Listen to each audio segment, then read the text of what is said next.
ngasi akhoi na sit in protest phami sida sinja langjari ba ahaki mingna Singdilu Panmai,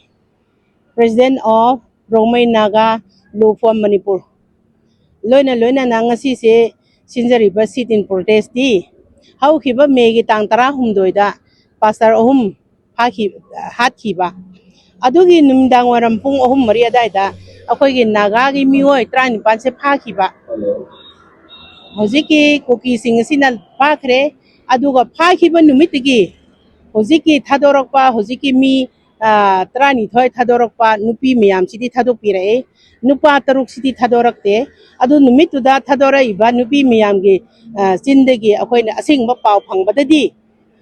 mokhoi nupi busi mokhoi bu phabase lailon bai phai dige nupi miyam na phabani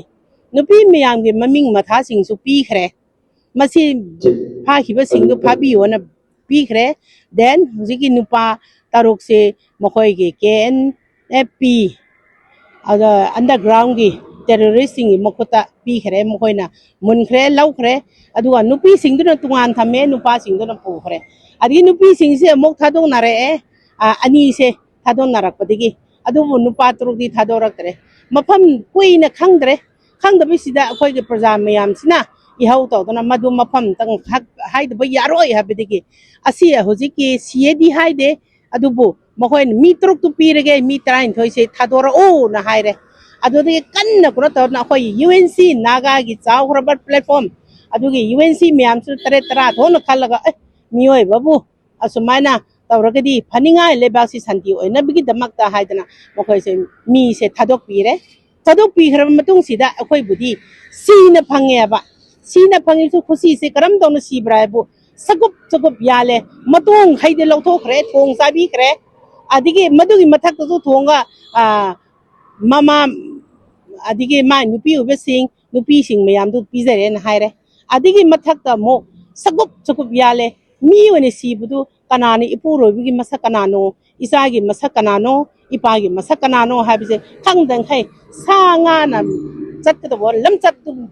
phaw asumai na tawna rakte itihas da handa ki khongpham jena ahan bani na khalli aduna mioi bigi lamchat satta ba masigumlaba thawong se kanana tawi kuki hariba terrorist singa sina tawbani aduna mokhoina tawre habisi mayek seng na khoi di khangjare adubu mokhoina kadai phaw ngasi pawda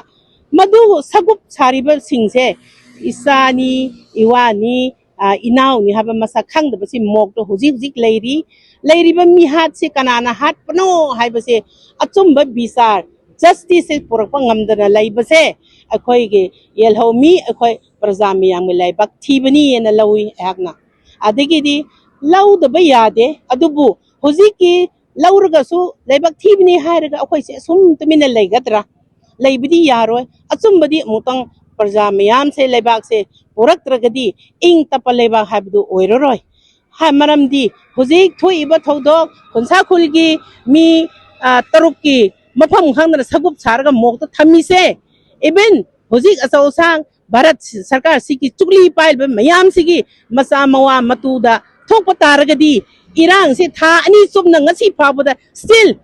freeze tawraga leibase macha mawa da thokpo oi taragadi asumai thokatra haiba wahang simasu mayam mangda thamjage loina na mokoina ngasi phabuda langla langjin aduna ni habisi haidre haiba budi phakhiba miyam se sina parabani adige hatpasu sina harapni haire adubu mani sumi haiba bisar stabirak then ngarang na han singasi humni manungjida hojike KNF singsina president ni haidna akhoi na bo soi khre haire soi khiba taride kar mataw karam dana soi ba akhoi bu mi bu sakat ya lage hita loira kana soi khre hairaga yagadra masigi apologize tawasi akhoi ni yagadra accept tawi yabra yadabra haibto ayin ge thongda mayam na khana biro then mokhoi na soi khre hari ba maram karigino pastor ahum hat khibudu moi masen na hanaraga karigi damak ta akhoi gi naga gi marande siraga ayukta habung mapan nadai da hat paduna pung ahum adai da akhoi gi retaliation gi style da akhoi miyam se pick up tori bisi kana gi brain no kana gi mastermind no asini Masih protest na maroon demand to kari ko. ngasigi protest muru oina demand tawrese masigi problem miyam se ngasi phabuda hojik pha mokta leiri adigi pha khiba hat khiba miyam sigi mi si putho habida putho pangamdre aduna akoina starter of demand kaya se langsin khre tha ani phara ka dore modugi starter of demand se kari impha pusu fulfill tawidre ado nahan si ama ma leba ke lengak sing se unai DGP so anira unare CM so anira unare unaba kanda akoina mi ha ba sing budi ina ye de tha khre ina yari pira gadi yare dana ha ina ye khatang da pi budu aduna sumgadra nahan si ma yamna powerful oiba military cobra hai ba si putore aduga moina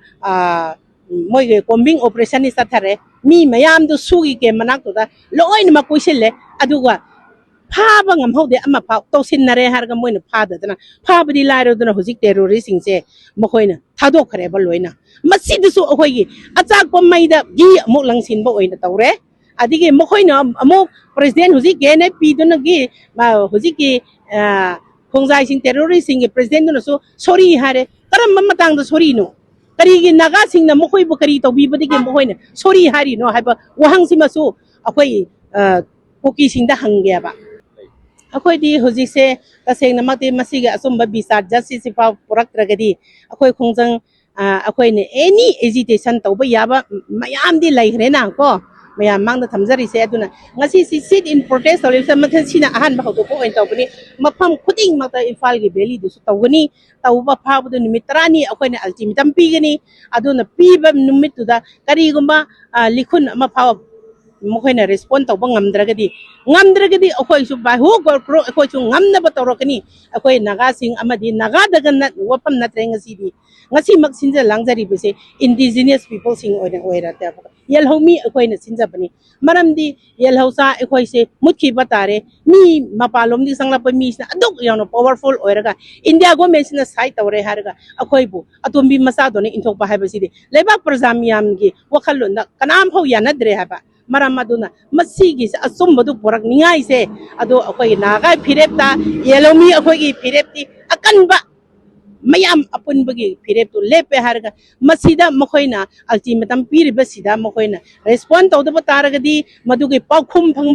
phangdaba taragadi justice phangdaba taragadi asum koine thambadi yadabna anyway akoi su